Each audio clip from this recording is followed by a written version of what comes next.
Anda nanya nggak boleh saya jawab. Anda aja boleh kok. Baik. Pertanyaan Anda begini. Bang, Anda bikin tema begini toleransi atau tidak? Gini, Bang. Kenapa saya bikin seperti ini, Bang? Karena di negeri Konoha yang tercinta, orang Islam senangnya bahas-bahas agama Kristen. Contoh misalnya, Anda lihat banner ini? Anda lihat banner yang begitu besar yang dipajang di jalan raya ini, lihat? Lihat nggak? Mendadak picek. Lihat nggak?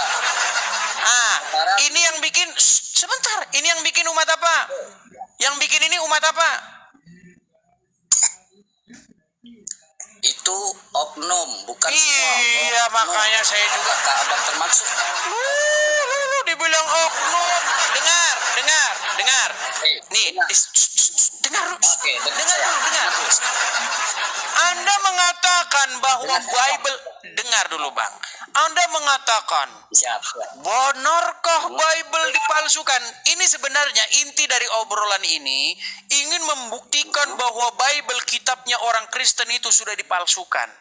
Nah, sehubungan dengan orang Islam bikin acara seperti ini, saya tunjukkan yang dipalsukan itu, yang bohong itu kitabmu. Dan malangnya kamu percaya. Mau saya buktikan nggak? Enggak. Berani nggak? Mau saya buktikan nggak? Bahwa kitabmu bohong. Dengar saya dulu.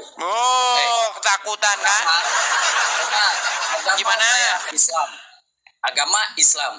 Tapi dalam Islam banyak mazhab, bukan satu mazhab. Yang buat itu mazhab apa? Tanya dulu. Mazhab apa? Mazhab itu banyak. Baik. Maliki. Jangan semua abang libatkan dengan agama. Baik. Oke. Saya tunjukkan ya. Sama juga abang buat orang marah.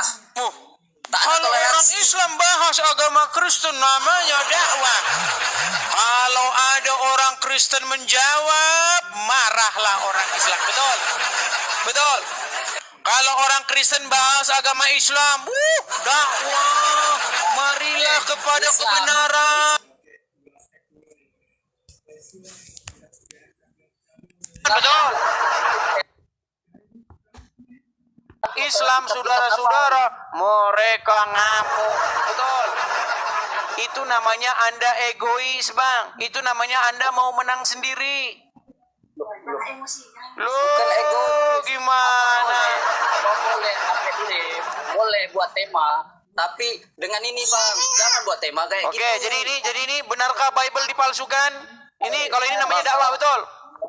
Kalau buat tema, minta perdebatan antara agama, namanya dakwah, saudara-saudara. Agama baru boleh. Kalau mereka bahas agama kita, saudara-saudara, luar biasa, saudara-saudara. Tapi kalau dibalik sikit saja mereka ngamuk, saudara-saudara, ngamuk. Agama itu toleransi kan. Kalau buat tema itu saya menjawab kalian. Gila dijawab toleransi. Udah, berarti Anda tidak mampu menjawab. Loh, tidak mampu menjawab apa? Oke, sekarang saya tanya, apakah Quran sanggup menjawab? Al-Quran itu pedoman hidup, bukan. Apakah Quran sanggup menjawab atau tidak? Itu pedoman hidup. Ayat Al-Quran mengatakan Quran menjelaskan segala sesuatu loh. Bisa menjawab pertanyaan saya? Ini Al-Quran menjelaskan segala sesuatu. Pertanyaan saya. Bible tidak pernah mengklaim bisa menjelaskan segala sesuatu. Pedoman hidup. Bible tidak pernah mengklaim menjelaskan segala sesuatu, Bang. Kitab abang bisa nggak menjelaskan sesuatu? Bible tidak pernah membuat klaim menjelaskan segala sesuatu, nggak pernah. Ya, Al-Quran bukan untuk menjelaskan itu. Al-Quran itu ini ada ayatnya. Ada ayatnya Quran menjelaskan segala sesuatu. Mau? Apa? Oke, ada Al-Quran di situ? Ada. Oke, buka surat An-Nahl ayat 89. Silakan. Buka Quran surat An-Nahl ayat 89. Ya, sekarang apa yang abang mau pertanyakan? Di dalam Al-Quran surat An-Nahl 89, kami turunkan kepada kamu Al-Quran. Jangan kau keluar dari aplikasi. Tidak terlihat dari sini. Jangan keluar dari aplikasi. Saya tak keluar. Tenang. Ma bohong lagi. Saya bisa lihat Anda keluar dari aplikasi, makanya di sini terjeda. Saya Memang orang Islam ini boleh berdusta keluar, dalam tenang 3 aja. perkara. Baik, Tetangga saya, baik. Tetangga saya semua beda agama. Ya, saya nanya tetanggamu Tetangga kok. saya semua. Saya nggak ngurusin tetanggamu. Ya, ayo. Makanya saya, ayo. Dengar. Di dalam Al-Quran disebutkan bahwa Al-Quran itu menjelaskan segala sesuatu. Anda percaya dengan ayat itu? Percaya nggak? Quran itu yang buat siapa? Percaya nggak? Bodoh. Ya, percaya saya. Percaya? Karena itu pedoman orang Islam. Baik. Kalau Quran menjelaskan segala sesuatu, tolong. Menurut Al-Quran, kenapa orang Islam kalau mati pakai kain kafan? Silakan. Google dulu dia. Google. Kitabnya udah ganti jadi Google ini. Menurut Al-Quran, kenapa orang Islam kalau mati pakai kain kafan? Itulah indahnya agama Islam, Bang. Itulah indahnya agama Islam. Udah, kau di bawah sana, kau di bawah.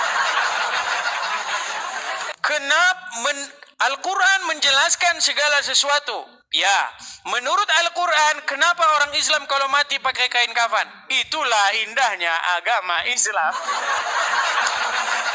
Maka untuk orang-orang yang seperti itu, tiada lain tempatnya adalah ditendang dari sini.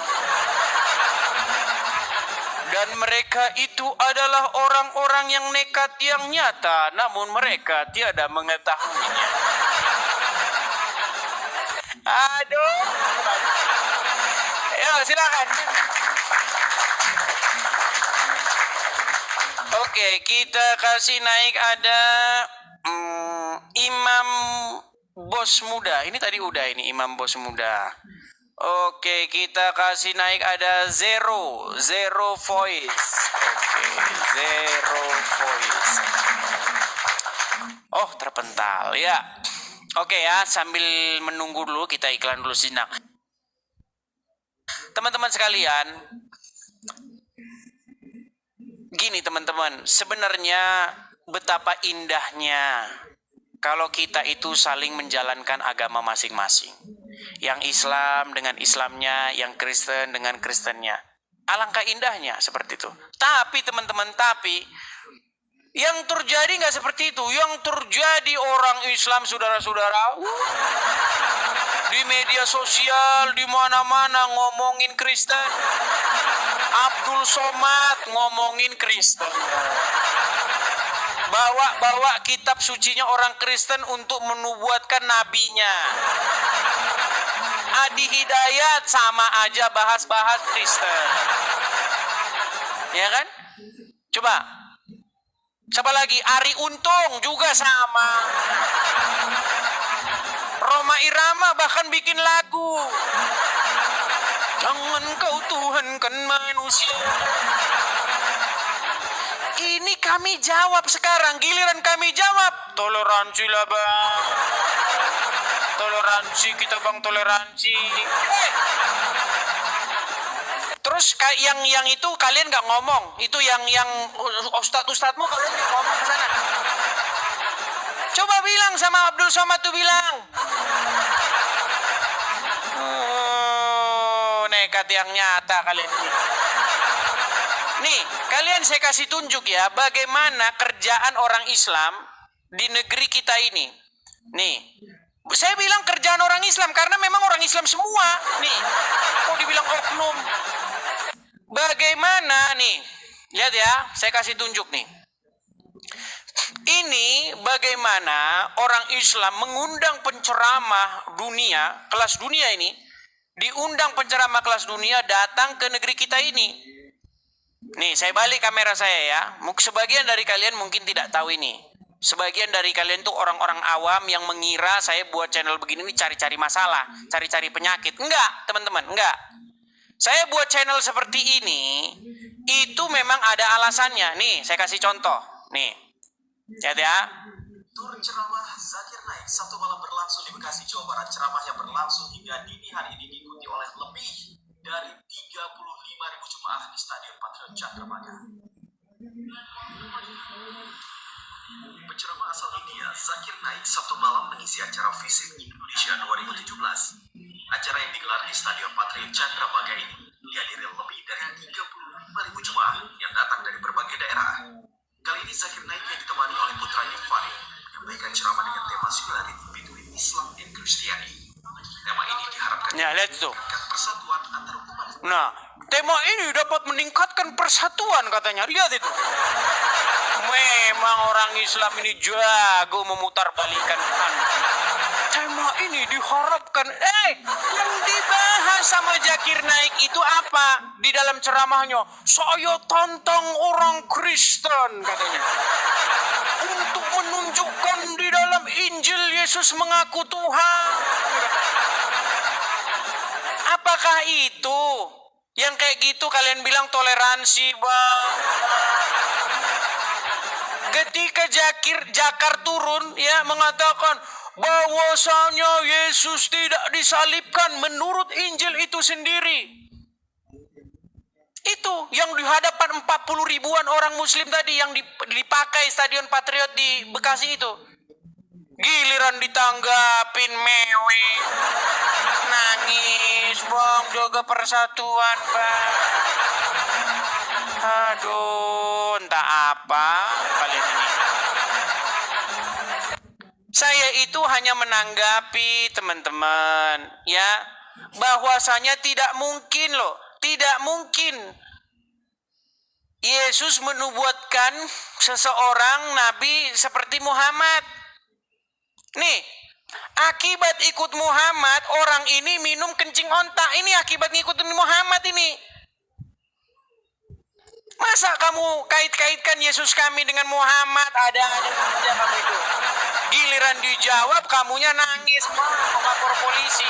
Saya sudah bilang, kalian kalau mendapati channel saya ini memfitnah, kalau kalian dapati channel saya ini mengatakan sesuatu yang tidak benar tentang agama Islam, sekarang juga kalian ke Mabes Polri. Sekarang datang ke Mabes Polri, ormas Islam datang ke Mabes Polri, bilang, nih, akibat ikut Muhammad orang ini minum pipis ontak, nih bilang nih. Apakah yang saya katakan itu fitnah? Oh, negatif nyata Anda itu. Ya.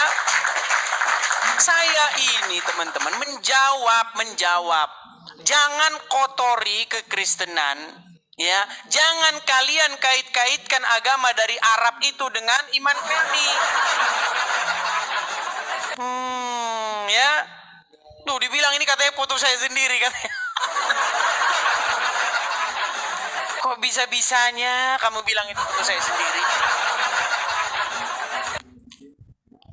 Tahu nggak teman-teman, saya itu sangat merindukan ya, supaya apa? Supaya tidak terjadi debat-debat seperti ini. Hidup tentram. Apakah berhenti di Zakir Naik itu? Enggak berhenti. Lanjut terus, keturunannya banyak. Ada Nandar, namanya Evangelis Yonatan Nandar, namanya aja udah palsu, bohong. Coba namanya Evangelis Yonatan, padahal namanya nggak ada namanya Yonatan. Itulah kerjaannya orang Islam. Karena memang apa? Di dalam agama Islam memang diizinkan berdusta di dalam 3 perkara. Boleh orang Islam tuh bohong dalam 3 hal. Gitu loh. Dibilang katanya saya fitnah lagi, bukan. Bahkan di dalam tafsir kitab sucinya orang Islam, dalam tafsir Kementerian Agama itu dikait-kaitkan kok dengan agama Kristen, diambil dari Bible, gitu loh. Giliran dijawab penistaan agama. Bahkan nih sudah banyak ini ya, yang ini, nih dia bilang apa nih, saya barusan upload di VT saya nih. Namanya Arya nih, namanya Arya dia nih. Dia bilang apa si Arya? Nih, saya ini kan ya, saya putarkan ya. Tapi cuman ngomong doang. Nih, Demi Tuhan, aku sendiri yang membawa nanti orang Polda untuk menangkap dia. Kami sudah punya bukti banyak. Nah, tinggal jatuhkan LP aja, dia kena tangkap. Ingatin ya, untuk Edis TV. Ya. Begitu jatuh laporan itu tanda tangani, dia kena tangkap. Karena Cyber Polda udah sering kelek. mana? Oh, mana yuk? Justru ya. Kalau nanti kalian membuat laporan polisi, nanti terbukti di persidangan. Ya, terbukti di persidangan nanti. Biar siapa ini nih? Karena apa nih? Saya punya gambar-gambar bagus buat kalian nih. Ketika orang Islam nih, ulama Islam nih. Ini ulama Islam nih. Ketika ulama Islam membahas agama Kristen, dilindungi sama kepolisian. Kawal saudara-saudara, kawal. Iya kan? Dakwah. Walaupun ulamanya bahas-bahas kitab suci orang, membahas agama orang, bahas Bible orang, namanya dakwah. Tapi kalau orang Kristen nanggapi, ada juga polisi, dikawal juga, tapi dikawal masuk sel. Itulah indahnya negara kita tercinta. Gitu. Ya, jadi jangan tukang kesurupan kalian. Surup yang nyata kalian ini. Nah, itulah teman-teman ya, ketidakadilan ini itu membuat saya itu tidak tahan, saya teman-teman. Harus saya bersuara. Karena sudah saya diamkan. Gitu loh. Sudah berapa lama saya ya diskusi tapi saya tidak pernah menyuarakan seperti ini. Sekarang saya sudah waktunya bersuara. Gitu teman-teman ya. Nah, maka kalau kita bersuara seperti ini, nggak bisa kita bersuara di Konoha. Ya, saya harus meninggalkan apa yang saya punya, teman-teman. Saya tinggalkan kediaman saya tinggalkan pekerjaan saya. Supaya saya bisa bersuara. Supaya suara kita ini didengar oleh bapak-bapak yang di DPR sana. Ya, supaya ini jangan dibiarkan larut-larut. Yang Islam aja bahas agama Kristen. Wah, nggak ada ininya teman-teman, ya. Nih, misalnya seperti kedua orang ini nih. Nih, Dondi sama Irina Andono. Kalau bahas agama Kristen, macam nggak ada hukum. Ya, menjelek-jelekkan Paulus terus dia. Ya kan? Padahal Muhammad sama Allah aja nggak pernah ngomong-ngomong Paulus. Kalau kamu datang ke sini, ya kan, tidak tahu duduk perkaranya, kamu nyimak dulu, ya. Kenapa bisa seperti itu? Disimak dulu, gitu loh. Jangan asal cuap-cuap aja. Seperti itu ya. Yo, silakan. Kita itu ya teman-teman. Saya lupa, saya mau ngomong. Itulah alasan saya teman-teman. Saya itu punya cita-cita supaya kita bisa bersuara dari sini sampai dengar dan sampai kita menjadi perhatian oleh pengurus negara kita ini teman-teman. Ya. Nah, dari sini saya teman-teman mengajak kepada teman-teman, mari teman-teman kita support pendirian Rumah Apologet supaya kita bisa bersuara. Ya, kita bisa jawab orang-orang seperti mereka ini, seperti Dondi, Irina Andono ini.